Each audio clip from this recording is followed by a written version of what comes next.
Chair now recognizes Mr. Molinaro for 5 minutes. Thank you, Mr. Chair. I, too, first want to extend my appreciation to Subcommittee Chair Garrett Graves.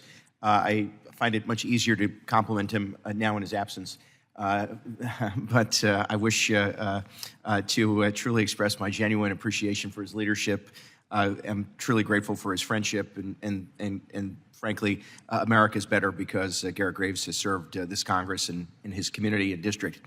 Mr. Regan, I want to start with you, if you don't mind. As you know, despite having the same certifications as U.S. facilities, federal regulations have allowed foreign repair facilities to operate on lower safety standards, which, of course, as we know, has incentivized offshoring airline maintenance jobs.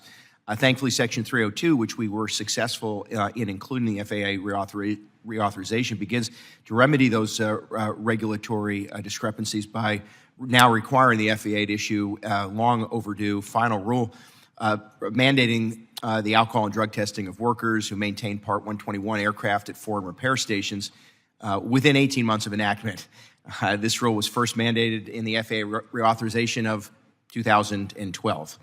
Late last year, the Biden administration issued a notice of proposed rulemaking. However, as you know, as of December 10th, 2024, a final rule has yet to be issued.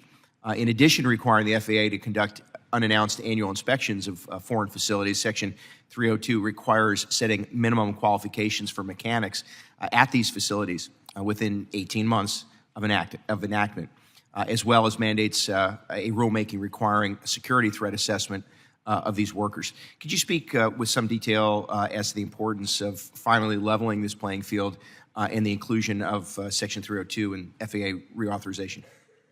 Yes, and thank you, most importantly, for your leadership on this issue. You've been in your time here, have been a real advocate on behalf of increasing our standards for anybody who is doing work on U.S. aircraft.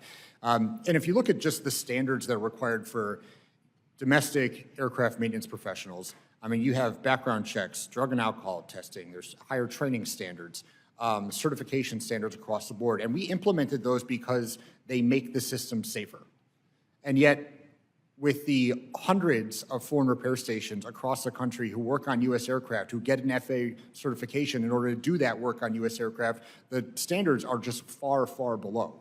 And that, to me, has always been perplexing. Why would we accept a different standard somewhere else when they're doing the same type of work and they're carrying the same U.S. passengers on our aircraft, and the safety should be the same, held to the same standard?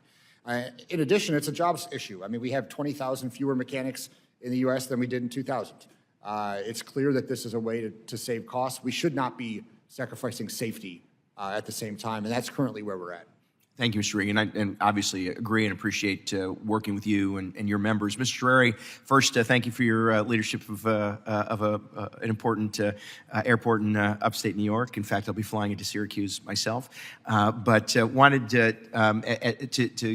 I only have a minute and a half, wanted to get to at least one point. As you know, airlines, of course, have reduced service at many of the smaller airports, certainly throughout upstate New York, leaving many of our shared constituents in areas like Binghamton, Ithaca, and Columbia County, and of course, even in Syracuse, without convenience and convenient access. Advanced air mobility certainly can play a role in solving this problem, filling those regional gaps. And I know that Syracuse is on the cutting edge of this issue. With major investment coming your way, the demand is going to grow. Your testimony mentions that the 2024 FAA reauthorization didn't include some of the more robust regulatory and statutory provisions needed to advance AAM. And so based on your experience, can you talk briefly about what is needed from the FAA and Congress to fully enable AAM advancement? Yep, and thank you for the question. I think a focus on first getting the aircraft certified, right? Getting them flying. And then having the standards to integrate them into the airspace. And as you look at what these vehicles are capable of doing today, the short distances it flies, advanced air mobility is a real solution to connect disconnected communities who have lost their air service. So a focus on advancing that technology will help increase and speed up those communities that are losing their air service. Aircraft are getting larger, so those communities are not going to be having as much service.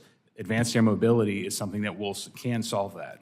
was very grateful to have a provision added to FAA reauthorization that does, in fact, expand the capacity to dedicate federal resources to airports to expand AAM, VTOL, and eVTOL, and frankly, look forward to the advancement and hopeful in the next administration a more streamlined and efficient process to expand the innovation. So thanks very much.